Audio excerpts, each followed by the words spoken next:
నమస్తే కపిల్ జీట్స్ జయ హో సక్సెస్ మంత్ర కార్యక్రమానికి స్వాగతం. నేను పృథ్వీ. ఇవాటి మన టాపిక్ హెడ్ మెంటాలిటీ.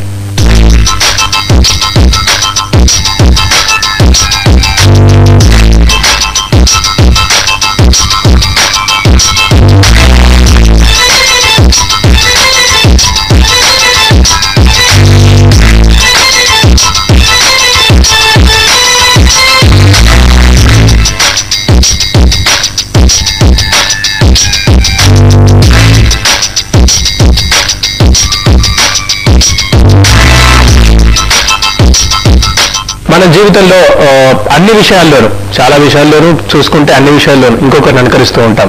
అది చదువు కావచ్చు, లేదా కెరీర్ కావచ్చు, విశ్వాసాలు, నమ్మకాలు, అంతెందుకు కూర్చోవడం, నిల్చోవడం, తినడం, నడవడం, ఇవన్నీ కూడా ఒకరిని చూసి మనం చేస్తూ ఉంటాం. అంటే కొన్ని పనులు మనకు సెట్ అవుతాయో కావో, మనకు సూట్ అవుతావో కావో, వాటి వల్ల మనకు మేలుంటుందో ఉండదో అని కూడా చూడకుండా గుడ్డిగా ఫాలో అయిపోతుంటాం. గుడ్డిగా వాటిని మనం అనుకరిస్తూ ఉంటాం. దీన్నే హెడ్ మెంటాలిటీ అంటారు. మరి ఈ హెడ్ మెంటాలిటీ వల్ల అసలు మనకు లాభమా నష్టమా, ఎవరికి ఉండాలి ఉండొద్దు, ఈ విషయం మన వివరాలు తెచ్చడానికి ప్రముఖ సైకాలజిస్ట్ జ్యోతి రాజా గారు ఈరోజు మనతో పాటు స్టూడియోలో ఉన్నారు. వారికి వెల్కమ్ చెప్దాం. నమస్తే మేడం, కార్యక్రమానికి స్వాగతం. అలాగే ఈ డిస్కషన్ మనతో పాటు బాగుండడానికి ఏఎస్ కాలేజ్ నుంచి కొంతమంది స్టూడెంట్స్ వచ్చారు, వారికి కూడా వెల్కమ్ చెప్దాం. Hi friends. రైట్, జ్యోతి రాజా గారు, ముందుగా ఇవాళ కొత్త టాపిక్ మనం మాట్లాడుకుంటూ అనిపిస్తుంది. సో హెడ్ మెంటాలిటీ అంటే ఒకసారి మాకు డిస్కస్ చేస్తారా? హెడ్ అంటే గ్రూప్ ఆఫ్ యానిమల్స్, మెంటాలిటీ అంటే ఫ్రేమ్ ఆఫ్ మైండ్. సో సాధారణంగా ఒక యానిమల్ తీసుకున్నప్పుడు అది ఒక యానిమల్ కనుక ముందు వెళ్తుంది అంటే మిగతా యానిమల్స్ ఏమి ఆలోచించకుండా వాటి వెనకాల వెళ్ళిపోతుంది. అది ఎటుపక్క వెళ్తుంది, రైట్ చేస్తూ వెళ్తుందా, రాంగ్ వెళ్తుందా, ఇవేమి చూసుకో, ముందు వెళ్తుంది కాబట్టి మనం ఫాలో అయిపోతాం. అది యానిమల్స్ అంటే గ్రూప్ గా వెళ్ళడం, మీరు ఎక్కడ చూసినా కూడా గ్రూప్ గా ఉండడం అనేది వాటి ఉంటాయి. కానీ అదే మెంటాలిటీ మనం హ్యూమన్ బీయింగ్స్ లో చూస్తాం, మన మనుషుల్లో చూస్తాం. మనుషులు కూడా ఏంటంటే నిజంగా వాళ్ళు ఏదైనా పని చేస్తున్నప్పుడు అది నిజంగా వాళ్ళు చేయాలా అవసరం లేకుండా అందరూ చేస్తున్నారు కాబట్టి నేను చేసేస్తాను. ఓకే, అందరూ వెళ్తున్నారు కాబట్టి నేను వెళ్తున్నాను, అందరూ అంటున్నారు కాబట్టి నేను అంటాను. సో వాళ్ళకంటూ వాళ్ళకి ఒక థింకింగ్ లేకుండా వీళ్ళు ఎవరో ఒక పని చేస్తే ఆ పనిని గుడ్డిగా ఫాలో అయిపోవడం, దాన్ని హెడ్ మెంటాలిటీ అంటాం. అది ఈ కాలంలో కొంచెం ఎక్కువగానే కనిపిస్తుంది మనుషుల్లోకి, ఇంకా ఎక్కువగా మరి మనం టెక్నాలజీ డెవలప్ అవుతుంది, తక్కువ అవుతుందని అందరూ అనుకుంటే మనం టెక్నాలజీ ఎంత డెవలప్ అవుతుందో దానికి దగ్గరగా మన ప్రాబ్లమ్స్ కూడా అంత ఎక్కువ అవుతున్నాయి. అండ్ ఇది వరకు కాలంలో ఏంటంటే మీరు మన కెరియర్స్ అని స్టడీస్ తీసుకున్నప్పుడు డిఫరెంట్ ప్రొఫెషన్స్ ఉండేవి, డిఫరెంట్ స్టడీస్. కొంతమంది ఇంజనీరింగ్ అంటే ఇంజనీరింగ్ చేసేవారు, లేకపోతే మెడిసిన్ చేసేవాళ్ళు, అయితే ఇంకా ఐఏఎస్ అనేవాళ్ళు, లేకపోతే ఆర్ట్స్ చదివేవారు, చాలా మంది బిఏ బీకామ్ అవన్నీ చాలా చదివేవారు. ప్రెసెంట్లీ ఏమవుతుందంటే కొన్ని ఇంజనీరింగ్ ఒక ఇంజనీరింగ్ లో జాయిన్ అయితే అందరూ ఇంజనీరింగ్ లో జాయిన్ అవుతారు. ఒకళ్ళు ఐఐటి అంటే అందరూ ఐఐటీలోకి వెళ్ళిపోతున్నారు. ఒకళ్ళు ఒక మెడిసిన్ ఒకళ్ళు ఇష్టం అన్నారంటే అది నిజంగా చదవగలరా లేదని తెలియకుండా లేదు మా అమ్మాయి కూడా మెడిసిన్ చదవాలి, అయితే నేను కూడా మెడిసిన్ చదవాలి అని చెప్పి ఫాలో అయిపోతున్నారు. సో మనకి అసలు వేరే ఆప్షన్స్ ఉన్నాయని కానీ ఈ వేరే ఎడ్యుకేషన్ ఆపర్చునిటీస్ ఉన్నాయని కూడా చాలా మందికి తెలియట్లేదు. సో ఎవరో ఏదో చేశారు, సో మనం కూడా చేస్తే సరిపోతుంది, నేను కొత్తగా ఏమీ ఆలోచించక్కర్లేదు, just I follow the trend అంటారు. Okay, this is not exactly trend అని కూడా మనం అనడానికి లేదు, ఎందుకంటే మీ ఓన్ థింకింగ్ లేకుండా ఎవరో చేసిన దాన్ని మీరు ఫాలో అయిపోతున్నారు. ఇది మన స్టడీస్ ఈవెన్ కెరియర్స్ లో కూడా అంతే. ఒక స్టెప్ అంతానేమో వేరే డిఫరెంట్ కెరియర్స్ లో వెళ్ళేవారు. ఇప్పుడు ఏంటంటే ఐటీ అంటే ఒక టైంలో అందరూ ఐటీ అంటే మొత్తం అందరూ ఐటీలోకి వెళ్ళిపోయారు. అది మీరు ఏ బ్రాంచ్ అయినా చదవండి, ఏ గ్రూప్ అయినా చదవండి, ఏదైనా చేయండి, ఐటీ అంటే మొత్తం ఐటీ సెక్టర్ లోకి వెళ్ళిపోయారు. కొన్నాళ్ళు కలిసి నెక్స్ట్ ఎంబీఏ అన్నారు, మొత్తం అందరూ కూడా ప్రతి ఒక్కరిని ఎవరు కూడా ఎంబీఏ చేశారు. అది మీకు స్కిల్స్ ఉన్నాయా లేదా, సూట్ అవుతుందా, జాబ్ ఆపర్చునిటీస్ ఉన్నాయా, ఇవేమీ చూసుకోవచ్చు. సో ఇది కూడా మనకి ఏంటంటే part of head mentality. Next మనం చూసుకుంటే ఫ్యాషన్ ట్రెండ్స్. ఫ్యాషన్ అది హీరో ఏదో వేసుకుంటాడు, సినిమాలోనో ఏ సెలబ్రిటీ ఏదో వేసుకుంటాడు, అది వాళ్ళకి అక్కడ సూట్ అవ్వచ్చు, సూట్ అవుతుంది అది చూసుకోకుండా. సో మనకి వాళ్ళు వేసుకున్నారు కాబట్టి బయట అవైలబుల్ కాబట్టి అది ఎంత కాస్ట్లీ అయినా ఎంతైనా వేసుకోవచ్చు. లైక్ బ్రాండింగ్ నార్మల్ గా హ్యాపీగా చాలా రకాల షర్ట్స్ ఉండేవి, డ్రెస్సెస్ ఉండేవి, మామూలు మార్కెట్ లో దొరికేవి, అదే ఏం తేడా ఉండేది కాదు. కానీ ఇప్పుడు అందరూ ఏంటంటే బ్రాండెడ్ అని చెప్పి ప్రతిదీ ఓన్లీ మేము బ్రాండెడ్ వేసుకోము అన్న ఇది. సో ఇప్పుడు చూస్తే ప్రతి చోట్ల నేను చెప్పిన మెంటాలిటీస్ అనేది మీకు కనిపిస్తుంది. అది పిల్లల్లోనూ ఉంది, పెద్దల్లో ఏం ఈవెన్ చెప్పాలంటే చిన్నతనం నుంచే స్టార్ట్ అవుతుంది. దీనివల్ల మనకు వచ్చే నష్టాలు అలా వెళ్తే ఏమవుతుంది? నష్టాలు ఎప్పుడుగా ఉంటాయి. ఎందుకంటే ఇప్పుడు మీకంటూ మీకు ఒక ఐడెంటిటీ లేదు, అందరూ చేస్తున్నారని మీరు చేస్తున్నప్పుడు మీకున్న స్కిల్స్ రియల్ గా హైలైట్ అవుతున్నాయా లేదా? ఓకే, మీరే పర్సన్ మీకు లాంగ్వేజ్ అసోసియేషన్ ఉండొచ్చు, బాగా రాయొచ్చు, రైటింగ్ స్కిల్స్ బాగుండొచ్చు, కానీ అది వదిలేసి మీరు ఇంజనీరింగ్ లో జాయిన్ అవుతారు. జాయిన్ అయినప్పుడు మీ ఫ్రెండ్స్ జాయిన్ అయ్యారు, మీ మదర్ చెప్పారు, ఫాదర్ చెప్పారు, చుట్టాలు చెప్పారు, జాయిన్ అవుతారు. ఇప్పుడు ఏముందంటే మీకున్న స్కిల్స్ మీరు డెవలప్ చేసుకోవట్లేదు. అక్కడికి ఇంజనీరింగ్ లో ఏ మెకానికల్ తీసుకున్నప్పుడు అసలు ఈ రైటింగ్ స్కిల్స్ ఆ మెకానికల్ కి ఎక్కడికి సూట్ అవ్వదు. సో నేను అవి చదువుతున్నంతసేపు కూడా నేను ఏదో మిస్ అవుతున్నాను లైఫ్ లో, నేను నాకు ఇష్టమైంది నేను చేయలేకపోతున్నాను అనే ఫీలింగ్ ఉంటుంది. సో ఈవెన్ నేను 4 years ఆఫ్ ఇంజనీరింగ్ చదివిన తర్వాత బయటకు వచ్చిన తర్వాత I'm not happy with my life. I'm not happy. First thing self satisfaction అనేది మీకు ఎప్పుడూ ఉండదు, ఎదుటి వాళ్ళు మనం ఫాలో అయిపోతాం. సో రెండోది ఏంటంటే మీకంటూ మీ డెసిషన్ పోల్ డెసిషన్ మేకింగ్ స్కిల్స్ అంటాం. అంటే you cannot take any right decision for yourself. So ఎప్పుడైతే మీకంటూ మీరు డెసిషన్స్ తీసుకోలేకపోయారో డెఫినెట్ గా మీరు అందులో నుంచి బయటపడతారు. అంటే ఆ ఎదుటి వాళ్ళు తీసుకున్న డెసిషన్స్ మీ డెసిషన్స్ కింద తీసుకుంటారు. కాబట్టి మీరు నిజంగా ఏదైనా ప్రాబ్లం వచ్చినా కూడా మీ మీద మీకు డౌట్ ఏమి ఉందంటే బహుశా నేను మంచి డెసిషన్ తీసుకోలేను, నాకు రాదేమో. సో అటు డిపెండింగ్ అని పీపుల్ వాళ్ళు ఏం చెప్తే మీరు ఫాలో అవుతారు తప్పించి మీకంటూ మీరేం చేయలేరు. సో ఇందులో నష్టాలు. I'm Janakaram Reddy from AC engineering college. ఇప్పుడు మీరు చెప్పినట్టు హర్డ్ మెంటాలిటీ వల్ల కొంచెం అడ్వాంటేజ్, కొంచెం డిసడ్వాంటేజ్ ఉంటుంది. మా పేరెంట్స్ మాకేం చెప్తారంటే, అరే వాళ్ళ బాబు ఇంజనీరింగ్ చదువుతుంది, నువ్వు ఇంజనీరింగ్ చదువు బిడ్డ, మంచి మార్కులు వస్తే మంచి కాలేజ్ చదువుతుంటాడు. కానీ మా ఇంట్రెస్ట్ ఏంటి ఒక్కసారి నా పేరెంట్స్ అడగరు. నిజంగా చాలా మంది యూత్ ప్రస్తుతం ఫేస్ చేస్తున్న ప్రాబ్లం ఇది, చాలా పెద్ద ప్రాబ్లమ్.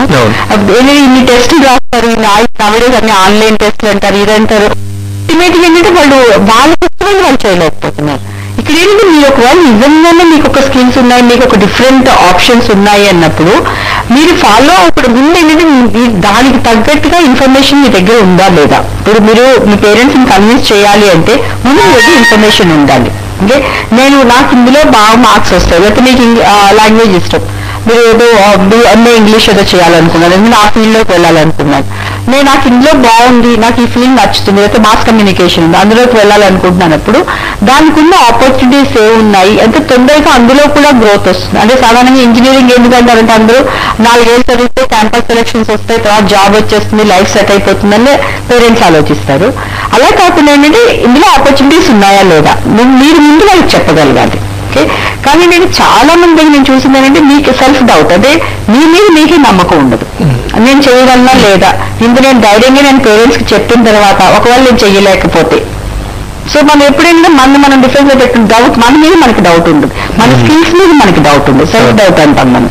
ఆ సెల్ఫ్ డౌట్ లేకుండా కనుక మీరు మీ పాయింట్ మనకి చెప్పగలిగితే పేరెంట్స్ తప్పకుండా మీ మాట వింటారు. కానీ చాలా మంది అంటే ఇది వదిలేసి లేదు నా మాట వినట్లేదు అని మీరు ఎన్నిసార్లు చెప్పినా కూడా మీరు అనుకున్న లక్ష్యాన్ని అయితే చేరుకోలేదు. Good morning, I'm Mansa from AC engineering college.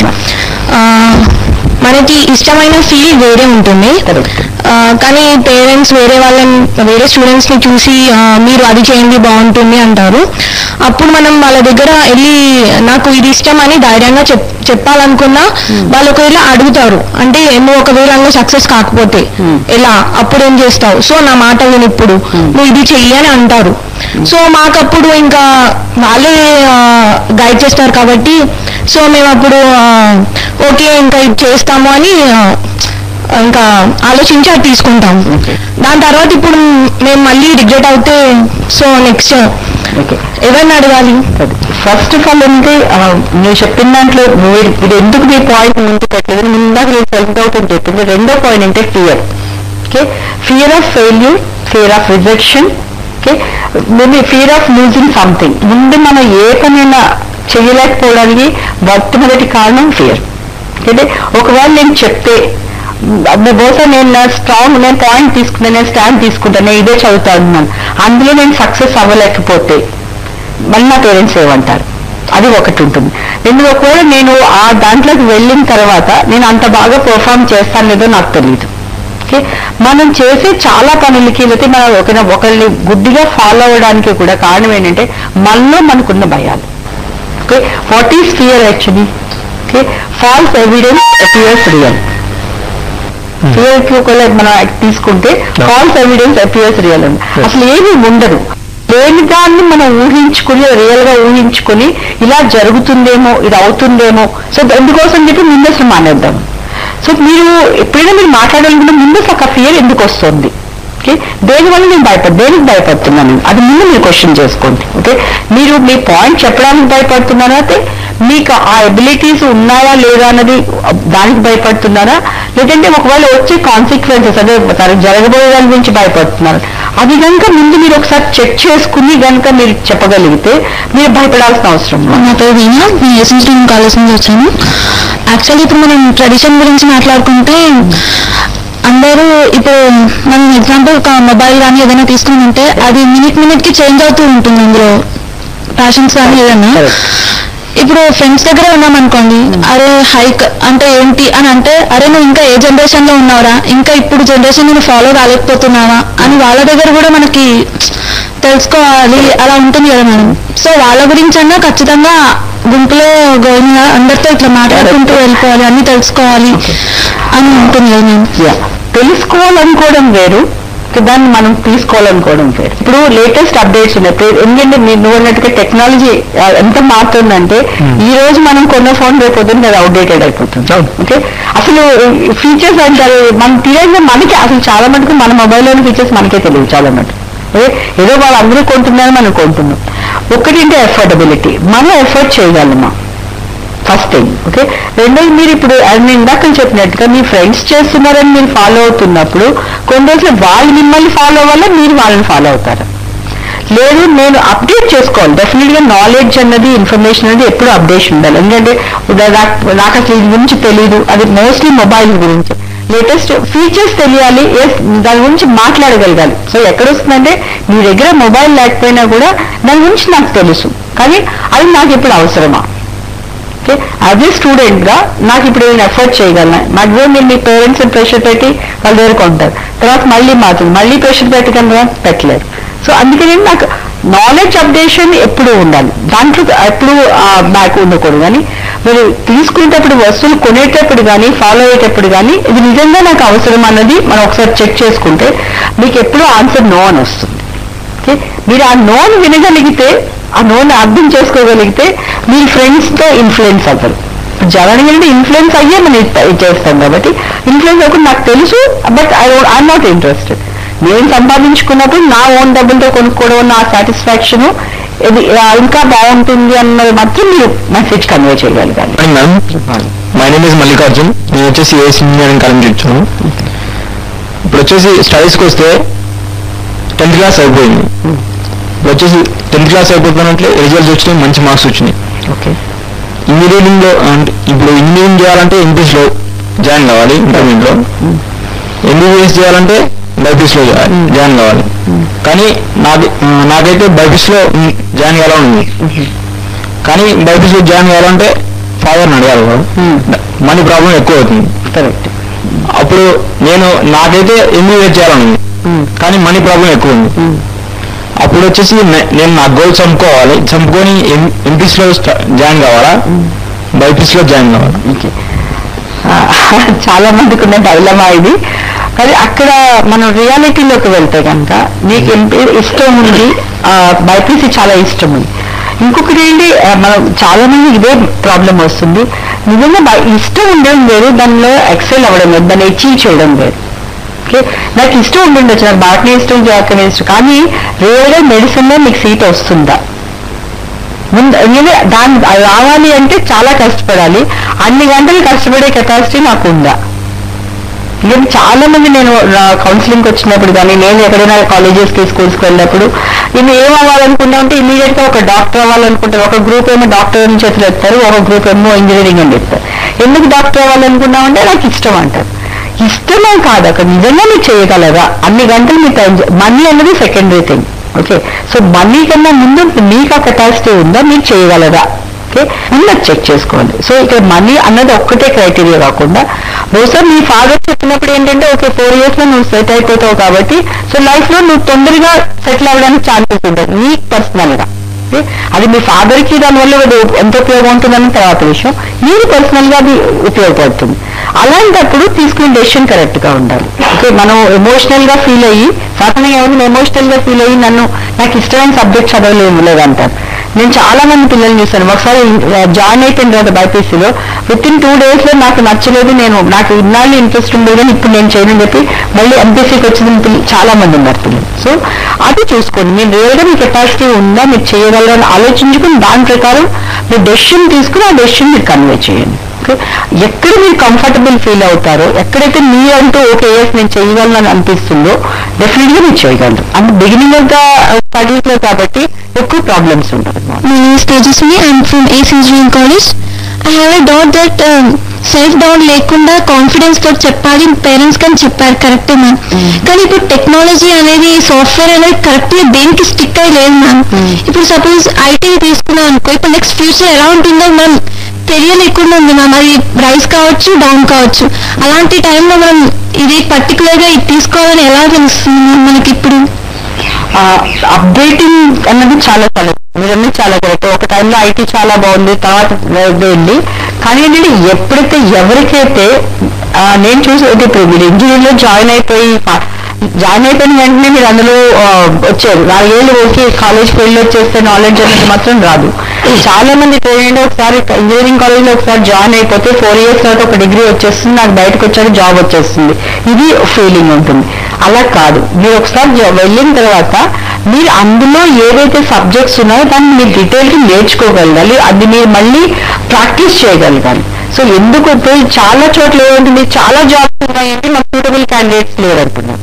Okay, చాలా మందికి ఇంజనీరింగ్ లో నేను చూసిన చాలా మందికి ఇంజనీరింగ్ లో ఒకసారి జాయిన్ అయిపోతే ఇంజనీరింగ్ ఆటోమేటిక్ గా అయిపోతుందంట. ఎలా అయిపోతుంది ఆటోమేటిక్ గా? అవ్వదు. మీరు అక్కడికి వెళ్ళిన తర్వాత మళ్ళీ మీరు ఏ సబ్జెక్ట్ అయితే తీసుకున్నారో సబ్జెక్ట్ లో ఎక్సెల్ అవ్వాలి, చదివి దాని నాలెడ్జ్ తీసుకుని దాన్ని మళ్ళీ మీరు యూజ్ చేసుకోగలగాలి. ఎవరైతే ఆ నాలెడ్జ్ ఉంటుందో వాళ్ళు బయటకు వచ్చిన తర్వాత వాళ్ళకి ఎప్పుడు జాబ్ ఆపర్చునిటీస్ ఉన్నాయి. ఇప్పుడు కూడా జాబులు మారే వాళ్ళు మారుతున్నారు, హైక్స్ వచ్చిన వాళ్ళకి వస్తున్నాయి. వాళ్ళు కొంతమంది అయితే వితిన్ 1 year లోనే 2 companies మారిన వాళ్ళు ఉన్నారు. So it all depends on you అనమాట. ముందేమో నాకు రాదు నేను చెయ్యలేను అనే దానికన్నా లేదు నేను ఇందులో నేర్చుకుంటాను, ముందు నేర్చుకుంటాను, నేను టోటల్గా నేర్చుకుని దాన్ని బట్టి నేను ముందుకు వెళ్తానని ఒక కాన్ఫిడెన్స్ కంటే వెళ్తే ఏ ఫీల్డ్ అయినా సరే జాబ్ లేకపోవడం అనేది ఉండదు. ఇట్ ఆల్ డిపెండ్స్ అన్నమాట. యాక్చువల్లీ మనం దాన్ని ఎంత పాజిటివ్ గా తీసుకుంటామో, ఎంత స్ట్రాంగ్ గా దాని గురించి మనం వర్క్ చేస్తామని దాని మీద ఆధారపడి ఉంటుంది. రైట్ జ్యోతిరాజు గారు, చివరిగా హెచ్ఎంటీ ప్రేక్షకులకు మరి హ్యాడ్ మెంటాలిటీ గురించి ఏం చెప్పదలుచుకున్నారు?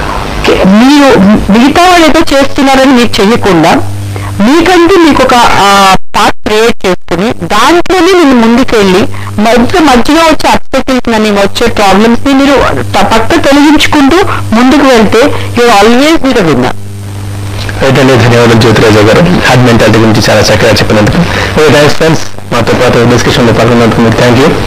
చూసారుగా హ్యాడ్ మెంటాలిటీ అనేది మంచిది కాదు, కానీ కాకపోతే మరి డైలమాలో ఉన్నప్పుడు ఏం చేయాలండి అని అంటారు చాలా మంది యూత్.